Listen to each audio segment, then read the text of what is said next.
Hello and welcome to the next episode of HEC HAT Exam Rapid Solution Series. Today we will be discussing circles. अगर हम keywords को देखें कि इसमें कौन से keywords हैं, so here you will find the list of all the relevant keywords जिनको देख के आपको idea होगा कि आपने circles का formula use करना है. So directly we will jump straight to question number 1. The two sides holding the right angle in the right angle triangle are 3 and 4 centimeter long. What is the area of its circumcircle? So as you can see, if we follow the keyword spotting technique, तो आपके पास दो keywords हैं, एक है circumcircle और एक है right angle triangle. So as you know that a circumcircle is a circle जो कि आपके triangle के तीन हिस्सों को टच करता है. So it is something like this. अगर आपका अंदर right angle triangle है तो तीन पॉइंट्स पे ये आपका सर्कल टच कर रहा होगा आपके राइट एंगल ट्राइंगल को. So this is the definition of a circumcircle. क्योंकि राइट एंगल ट्राइंगल है तो ये आपका 90 डिग्री बनेगा. यहाँ पे हमें राइट एंगल ट्राइंगल के दोनों साइड्स गिवन है. तो एक साइड है आपकी 3 सेंटीमीटर और दूसरी साइड है 4 सेंटीमीटर. हमसे पूछा गया है कि what is the area of the circumcircle. So we know that the formula for the area of a circle is pi r square. क्योंकि r is the radius and it is unknown, तो हम पहले इसका radius निकालेंगे. वापस focus करें इस diagram पे तो आप देख सकते हैं कि जो इसका हाइपोटेन्यूज है that is equal to the diameter of the circle. तो अगर हम इस ट्रायंगल का हाइपोटेन्यूज सर्च कर लेंगे तो डायमीटर मिल जाएगा और डायमीटर मिलने के बाद हम रेडियस फाइंड कर सकते हैं. So here for the triangle we will use the Pythagoras theorem. Pythagoras theorem के मुताबिक जो आपका डायगोनल स्क्वायर है that is equal to one side square plus two side square. So A square plus B square. We will just put in the values. ये बन जाता है आपका 3 square plus 4 square which ultimately makes 9 plus 16. This is 25. इसका आप under root लेंगे and then you will get the answer D is equal to 5 centimeter. So here this is 5 centimeter. तो अगर आपका डायमीटर 5 सेंटीमीटर है तो आपका जो रेडियस हो जाएगा that will be D by 2 which is 2.5 centimetre.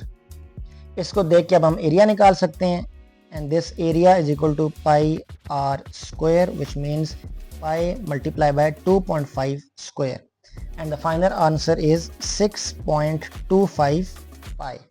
Here you can see that this 6.25 pi is the correct option number A. अभी हम क्वेश्चन नंबर 2 डिस्कस करेंगे of circles. So this states that point O is the centre of the circle और आपके line segments LM and MN are tangent to the circles at L and N respectively. So using the keyword spotting technique, tangent lines हैं आपकी LM और LN, और जब भी दो lines tangent होती हैं they make an angle of 90 degree with the centre. So you have to remember this. This is a key point जो कि सेंट्रल पॉइंट है इस क्वेश्चन को सॉल्व करने के लिए. अच्छा, आगे बढ़ते हैं. Segments intersect at point M. ये आगे जाके पॉइंट M पे इंटरसेक्ट कर जाते हैं. If the circumference of the circle is 96, what is the length of the minor arc LN. Again using the keyword spotting technique, हमें एक सर्कमफेरेंस कीवर्ड नजर आया और एक आपको minor arc LN. This minor arc LN is this one, जो मैंने blue से हाईलाइट किया. हमने इसकी आर्क लेंथ निकालनी है. So first of all we have to use the formula of the arc length. And arc length formula is given by 2 pi r multiplied by theta by 360 degree. और ये theta कौन सा है? जब आपने arc का फाइंड करना होती है लेंथ तो आप देखते हैं कि सेंटर में उसके दोनों पॉइंट्स कौन सा एंगल बना रहे हैं. So this becomes theta. अगर हम थीटा फाइंड करेंगे तो हमें आर्क लेंथ पता चल जाएगी. As you can see over here this 2 pi r is actually the formula for circumference of a circle और हमें ये क्वेश्चन में ऑलरेडी गिवन है. So that is a very good thing. हमें सर्कमफेरेंस पता है, हमने सिर्फ अभी अननोन क्वांटिटी फाइंड करनी है which is theta. So now we will move on to the next step के थीटा कैसे फाइंड करेंगे. सो इफ़ यू सी, अगर मैं रेड से हाईलाइट करूं ये फिगर, ये बना रही है एक quadrilateral. Quadrilateral is something which has 4 sides. And according to the formula, the sum of all the sides of a quadrilateral is equal to 360 degree. चाहे वो रेक्टेंगल है, स्क्वायर है, जब भी 4 पॉइंट्स वाला एक ज्योमेट्री फिगर आएगा विच इज अ क्वाड्रिलेटरल, उसकी 360 होगी सम ऑफ द साइड्स। तो आपका थीटा क्या हो जाएगा, हमें 3 साइड्स गिवन है तो हम थीटा निकाल सकते हैं। So this is 360 minus 90 minus 60 degree, हमें ये 60 गिवन था, and this comes out to be 120 degree. So now your theta is 120 degree, हमें थीटा की वैल्यू पता चल जाएगी, पता चल गई है। Now it is quite easy to find the arc length. अगर हम वैल्यूज पुट करें तो 2 पाई आर आपका सर्कमफेरेंस था, that is 96 multiply by theta की वैल्यू है 32, sorry this is 120 divide by 360। ये अगर 96 डिवाइड बाय 3 करेंगे तो ये आ जाएगा 32, and 32 is the length of the minor arc LN, and this is the correct option number D over here. Circles का question number 3, इसमें एक फिगर गिवन है और इसमें बताया गया है कि segment A B is the diameter, या फिगर से भी देख सकते हैं। If the length of the arc A D B is 8 pi, इसको हम इधर पे ड्रॉ करके देखें जो ग्रीन है, तो ये जो आपकी आर्क बन रही है ए डी बी, इसकी जो लेंथ गिवन है that is given as 8 pi. Then what is the length of the radius of the circle, तो हमने सर्कल का रेडियस मालूम करना है। देखने में ये क्वेश्चन ट्रिकी लग रहा है but it is actually a very very easy question if you know what to do and how to do it. तो हम कीवर्ड स्पॉटिंग टेक्निक पे जाएंगे, हमें डायमीटर गिवन है, हमें इसमें रेडियस का वर्ड भी गिवन है, एंड वी ऑल्सो नो के इसमें आर्क लेंथ भी इन्वॉल्व है। हम स्ट्रेट अवे आर्क लेंथ का फॉर्मूला इसमें यूज करेंगे। So arc length is equal to 2 pi r multiply by theta by 360। हमें कौन कौन सी चीजें गिवन है, कौन सी नहीं गिवन है वो हम देख लेते हैं। हमें आर्क लेंथ गिवन है, हमें थीटा भी गिवन है। हाउ, क्योंकि आप लाइन देख के बता सकते हैं, लाइन को देख के, क्योंकि डायमीटर है which splits the circle into 2 equal halves. तो ये जो आपका एंगल बन रहा है थीटा, ये है 180 degree, 180 on this side and 180 on this side also. तो आपका थीटा भी गिवन है, आपको आर्क लेंथ भी गिवन है। The only thing that we do not know is the value of r, और यही हमने फाइंड करनी है। So let's get on to it.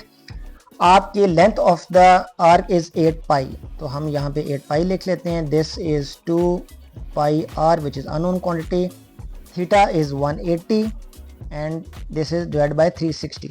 So 180 into 2 is 360, ये 2 इसके साथ कट जाएगा and we are left with 8 pi is equal to pi r. Pi और पाई आपस में कट जाएंगे एंड पे आर की वैल्यू रह जाएगी 8, and this is the correct option number C, and now we have found the radius of this circle. Question number 4 of circles. So point C is the center of the circle. What fraction of the area of the circle is the area of the shaded region? तो हमसे एक बड़ा ही simple सा सवाल पूछा गया कि ये जो shaded region है which is this one, ये how much of it is a fraction of the total area of the circle। तो हमें इसका मतलब है कि पहले इसका एरिया निकालना पड़ेगा ऑफ द शेडेड रीजन और फिर कंप्लीट एरिया निकालना पड़ेगा ऑफ द सर्कल। दोनों को डिवाइड करेंगे तो हमें फ्रैक्शन मिल जाएगी। अच्छा, एक और चीज नोट करें कि एरिया हम फाइंड नहीं कर सकते without knowing the value of radius R, but because it is a fraction question तो हमें पता है कि कहीं ना कहीं रेडियस आर आपस में कट जाएगा और इसके बगैर भी हम गुजारा कर सकते हैं। And this kind of knowledge comes with experience and solving these kind of questions। अच्छा, हम पहले कोशिश करते हैं कि इसका एरिया फाइंड करें। This shaded region can be known as और it is called as a sector area. तो ये आपका कीवर्ड है। सेक्टर एरिया का मतलब होता है कि आपने पूरे सर्कल में से एक छोटा सा हिस्सा निकाला है सर्कल का, उसका जो आप एरिया लेते हैं उसको हम बोलते हैं सेक्टर एरिया। तो सेक्टर एरिया का जो फॉर्मूला है, अगर आपने शेडेड रीजन का एरिया निकालना है, that is pi r square multiply by theta by 360 degree. हमें यहाँ पे आर की वैल्यू बिल्कुल भी नहीं पता और हम इसको फाइंड कर भी नहीं सकते, ना ही ज़रूरत है। थीटा में गिवन है which is 100, so we will just put in the values. ये आपका बन जाएगा pi r square into 100 by 360 और ये एंड पे आंसर आता है 5/18 पाई आर स्क्वायर। अब हम देखते हैं कि एरिया ऑफ सर्कल क्या है, जो पूरे सर्कल का area, that is pi r square. तो देखें यहाँ पे भी आर की वैल्यू हमें नहीं पता, यहाँ भी नहीं पता, और हमें क्वेश्चन देख के पता चल रहा है कि जब फ्रैक्शन फाइंड आउट करेंगे तो ये कहीं ना कहीं पाई आर स्क्वायर आपस में कट जाएंगे। So if we have to find the fraction as given in the question, तो वो हो जाएगा आपका जो सेक्टर एरिया था which is 5/18 pi r square divided by area of the circle pi r square, के ऊपर वाला जो सेक्टर है वो अब पूरे सर्कल का कितना हिस्सा है। तो पाई आर स्क्वायर और पाई आर स्क्वायर आपका कट जाएगा और आपके पास जो आंसर आ जाएगा that is 5/18 which is the correct option number C.